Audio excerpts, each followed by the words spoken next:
স্বামীজী সকলের সাথে সদয়ভাবে ব্যবহার করতেন, উত্তেজিত হওয়ার কারণ থাকলেও সাধারণত উত্তেজিত হতেন না।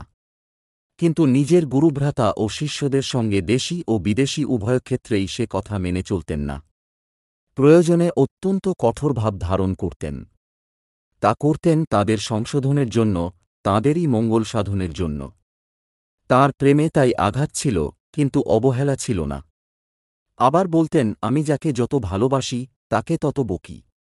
আমেরিকায় থাকাকালীন বিশেষত মহিলারা কেউ কেউ তাঁর প্রায়শই প্রতিকূল অবস্থার ও কঠোর জীবনযাপনের মধ্যে কিছুটা স্বাচ্ছন্দ্য বিধানের জন্য আপ্রাণ চেষ্টা করতেন।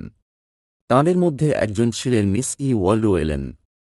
এলেন প্রতিদিন বহুদূর থেকে এসে তাঁর রান্না বান্না ও গৃহস্থালির কাজ করতেন, তাছাড়া বক্তৃতার ব্যবস্থাদি করা, নোট লেখা ইত্যাদিও।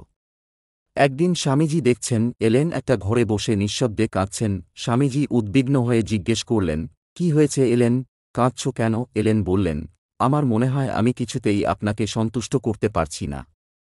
অন্য কেউ বিরক্ত করলেও আপনি আমাকেই বকেন। সঙ্গে সঙ্গে স্বামীজী বলে উঠলেন, অন্য লোকদের বকব কি করে?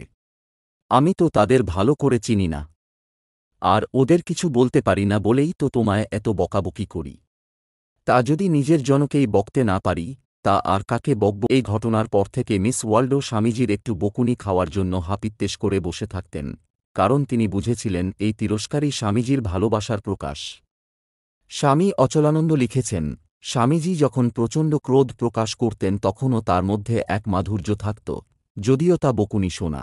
মানুষের হৃদয়ঙ্গম করা সব সময় সহজ ছিল না, আর সে বকুনির ভাষা ছিল একেবারে নিজস্ব।